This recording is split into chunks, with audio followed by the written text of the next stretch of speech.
Good afternoon. We will start with brief statements and then have time for a few questions. Secretary General. Mr. Osmani, dear Vjosa, welcome to NATO headquarters. Great to see you again. We just discussed the recent tensions in the north of Kosovo and the continuing importance of NATO's KFOR peacekeeping mission under a mandate of the UN Security Council Resolution 1244. Our KFOR troops were attacked earlier this year, leaving 93 of them injured, some seriously. This is totally unacceptable. The stability of the region and the safety of KFOR troops depends on all actors honouring their existing commitments. NATO considers these to be of the highest importance and expects them to be fully met. In line with Prishtina's commitment from 2013, any deployment of the Kosovo Security Force to the north of Kosovo requires the concurrence of KFOR, and we expect timely and meaningful consultation of any action of the Kosovo Security Force or Kosovo Police that could impact the security environment.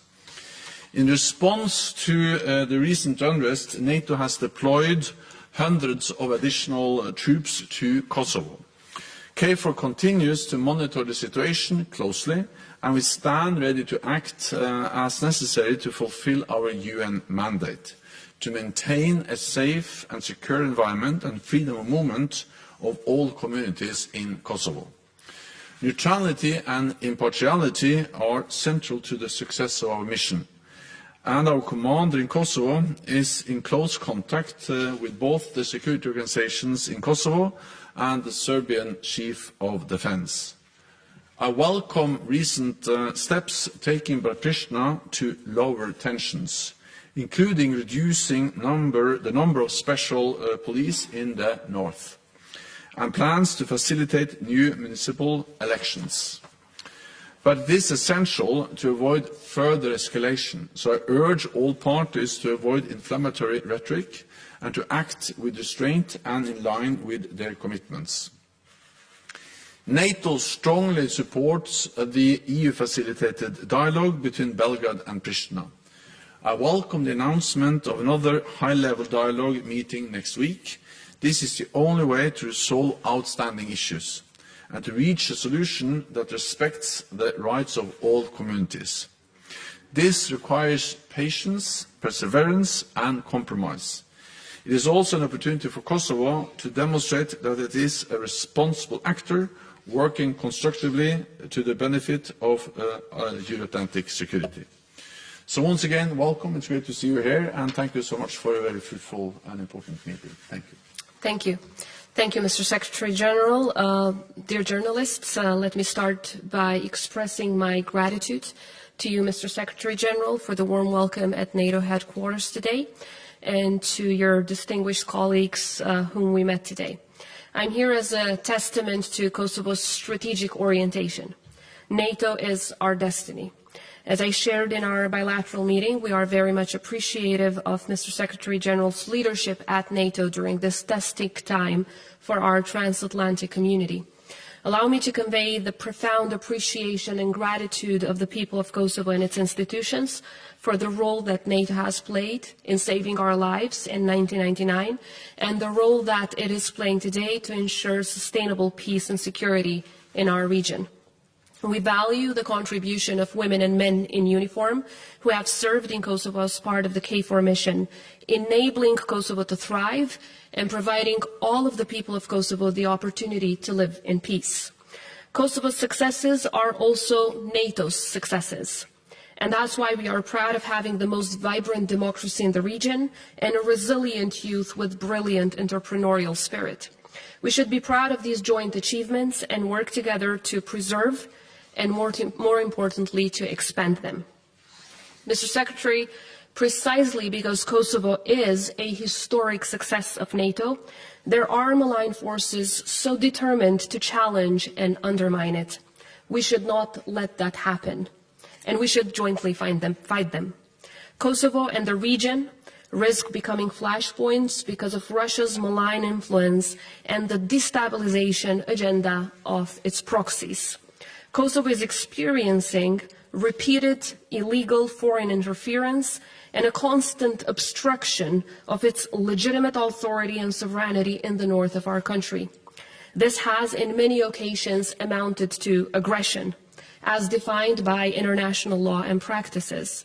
Let me be clear, the north of Kosovo was and will continue to be an integral part of the Republic of Kosovo. We will not allow the north of Kosovo to become the battlefield for achieving hegemonic ambitions of regional autocrats. Instead, we are committed to further integrating the local communities, upholding their constitutionally guaranteed rights, and offering them socio-economic opportunities to prosper. I was deeply appalled and strongly condemned the May 29th attacks against NATO soldiers in the north of Kosovo, which were planned, organized, and executed by Serb organized crime groups, as clearly proven by video footage and criminal investigation by law enforcement agencies. Our thoughts are with the 93 soldiers who were injured and their families, and I once again wish them a speedy recovery. Perpetrators must be held to account. Mr. Secretary, if there is impunity for the May 29th attacks on KFOR soldiers, as well as the continuous attacks on Kosovo police and journalists, there is a risk that the perpetrators will see it as our joint weakness and will be emboldened to exploit every opportunity to repeat the violence. This was an attack on NATO, and those who ordered it are clearly known. That's why, as President of Kosovo and on behalf of the institutions of Kosovo, we offer NATO full cooperation in order to bring the perpetrators of those attacks to justice. There must be thorough and swift accountability for these organized crime groups. In this spirit, I will work closely with our security institutions to further deepen and reinforce our relations with KFOR as our primary security partner in Kosovo. I'm also appreciative of the work that the NATO's advisory and liaison team is doing to assist our Ministry of Defense and the Kosovo Security Force in the successful implementation of the transition plan centered on developing our nation's army to fully comply with NATO standards. We are committed to continued advancement of our multi-ethnic police force serving all the people of Kosovo and throughout all the territory of our republic. While pressures by Serbia are increasing on Kosovo Serb officers serving in the Kosovo police to resign, our police remains in the service of the people and for the people across the entire republic. This type of insidious foreign interference must end if we wish integration to be meaningful and fruitful. Kosovo, as the youngest country in Europe, is willing and able to give back to NATO allies who supported us both in our darkest hours as well as through our proudest achievements. We are proud to serve alongside allies in peacekeeping missions around the globe and will continue to work with democratic partners to address security challenges in our region and beyond. As part of President Biden's Summit for Democracy, I am proud to have initiated the Global Forum on Women, Peace and Security that is held annually in Kosovo, which provides a platform and a voice for leaders and experts around the world to showcase their critical work on domestic, regional and global peace and security initiatives. Today's meeting with the Secretary General is following the historic NATO summit in Vilnius, which reaffirmed NATO's open door policy. The Republic of Kosovo's strategic objective is joining NATO. We are willing to undertake all reforms and work to increase our security institutions' niche capabilities so that we can provide our contribution to NATO's efforts whenever and whatever they are needed. Kosovo will not waver from its Euro-Atlantic path, ever, under no circumstances. Too many lives were lost in the fight for freedom, independence and democracy. This is the commitment we make and must keep for future generations. Similarly, Kosovo is willing and open to work with NATO allies to find the best modalities that will advance our partnership for peace participation as well as our goal for NATO membership. We have already proposed a formula that works and takes into account the principle of diversity in opinions but unity in action. Mr. Secretary, we come together at a critical time regionally throughout Europe as well as the world. And I come here today profoundly aware of the challenges posed to our hard-fought peace and intensely committed to finding shared solutions to shared problems. As we all continue to feel the effects of Russia's aggression against Ukraine, Kosovo has immediately taken action to support the people of Ukraine, to align with partners on sanctioning Russia, and we will continue to offer all our support within means and capabilities. We will support Ukraine until its inevitable victory, until it liberates every inch of its territory. NATO and Kosovo are eternally tied together. NATO is part of Kosovo's successes, and Kosovo is an example of NATO's moral compass and righteous actions. As the war in Ukraine reminds us, long-term peace and security can be achieved if democracy wins, if rule of law prevails, and if there is mutual respect. Kosovo remains committed to these principles and extends its hand of cooperation to all of its allies and all of its neighbors. We need NATO as a guarantor of peace, deterrent of malign influences, and defender of democracy. We are ready to do our part. Thank you. We'll start with RTK over here, please. Yes, Tuhina, Kosovo Television. Secretary General, I plan to ask something else, but I was puzzled by your introductory remarks referring to 2013 commitments, which evidently include only the consultation and prior approval of Kosovo security forces, approval by COMKFOR. You are now including special police forces. Is this new requirement of NATO? Can you clarify, please? Thank you very much. It's not a new requirement. It's the conditions that NATO's presence has been based on for a long time.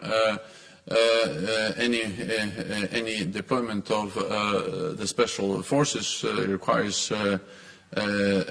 concurrence from KFOR, and then there is a need for coordination and close consultations between the authorities in Pristina and KFOR on any deployment that may affect our posture and the security in Kosovo. Next, we'll go to Associated Press, please. Lorne Cook from the Associated Press. You heard the Secretary General, Madam President, talk about the tensions and the concerns that he has, and we know that any wrong statement or incident can create problems for personnel in Kosovo. There's a new round of the Serbia-Pristina dialogue coming up next week. I wonder what your hopes for that process are, and what you think of that as a structure, whether that's working or not, because it seems to be moving quite slowly. Secretary General, the President mentioned that perpetrators must be held to account for what happened, and you yourself mentioned 93 people had been injured during the incidents earlier in Kosovo this year. Do you agree too that the perpetrators should be held to account? Is justice being done? Is that happening on behalf of Kosovo KFOR staff? Thank you. The next dialogue meeting between the representatives of the Republic of Kosovo and Serbia will take place on the 14th of September. Kosovo has always been the constructive party, unfortunately the only constructive party in that process. Unfortunately, the list of unimplemented agreements by Serbia is very long, so I will not dwell upon it, but I have to say that our hopes are right now that there would be a balanced approach. A balanced approach by the EU intermediators is a precondition for the success of the process. There were times when we didn't see this balance, so I would like to call upon all of our partners and allies to ensure this balance, to ensure a principle of full equality and equal footing of both parties in the process if we want to see sustainable results and results that truly contribute to peace and security and stability in the region. Now, of course, what remains at this point in time is discussing a sequencing plan for the agreements that were reached in Brussels and Ohrid. Of course, that sequencing plan needs to take into account that the agreement in Brussels has 11 articles, not just one. So we in the Republic of Kosovo have been insisting on full implementation of the entire agreement. There's not one article that is more important than the other, and also have committed to fully implementing our part of the obligations. But we should not ignore the fact that Serbia has undertaken concrete obligations in that agreement as well, among which is not objecting to Kosovo's membership in any international organization, of course an obligation which it has already violated.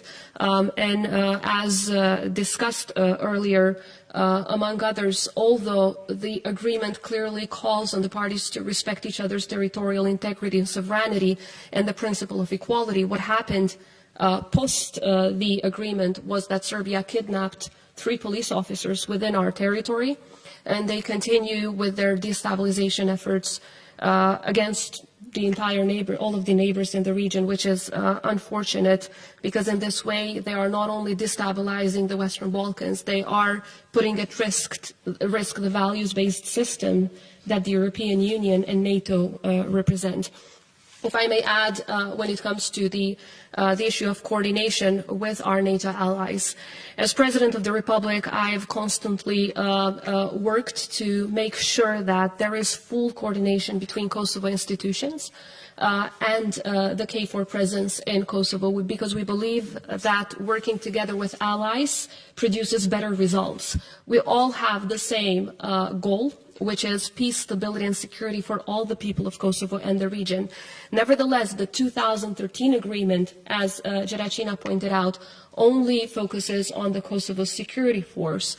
The police of Kosovo has been acting and exercising its constitutional mandate throughout all the territory of Kosovo for more than 2 decades. Yesterday we celebrated the anniversary of their creation, and by the way, it's the most professional police force and a multi-ethnic force in the entire region. But as a principle of coordination, as President, I insist that coordinating with our allies, not just for the North, because Kosovo also has its south, its east, and its west, we should coordinate and work together with allies for every inch of our territory, for the entire region, precisely because of our strategic orientation, which is Euro-Atlantic integration. Whenever we worked together with partners, the results were fruitful. There were more peace, more prosperity, and more stability in the region. So we will continue to work together to address these joint security challenges, because as the 29th of May has shown to all of us, those who are against Kosovo are also against NATO.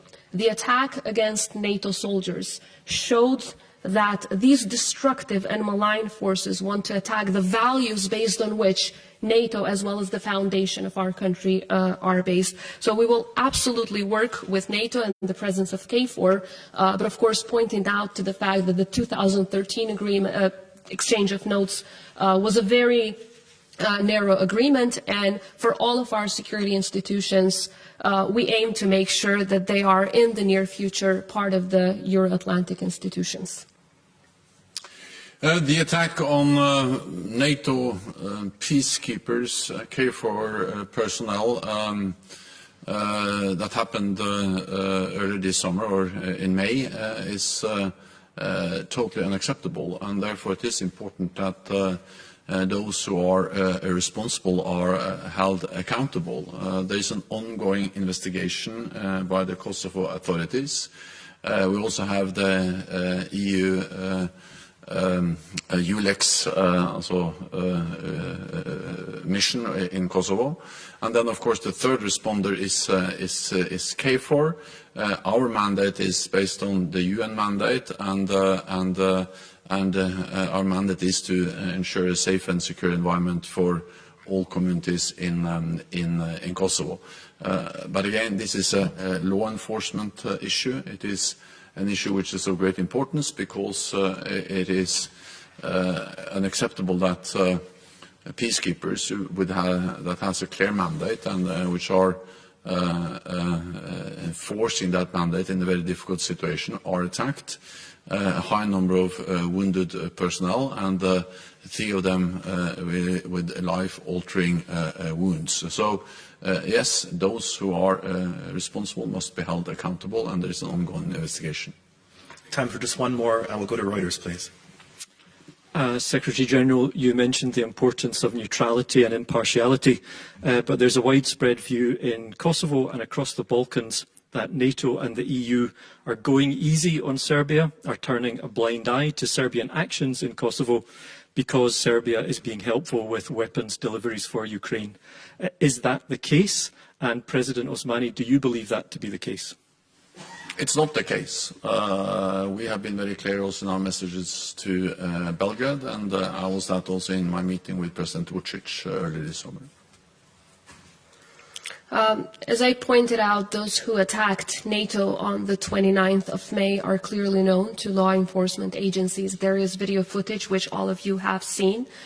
Some of these people actually are police officers who came all the way from Serbia. So these are members of the institutions of Serbia.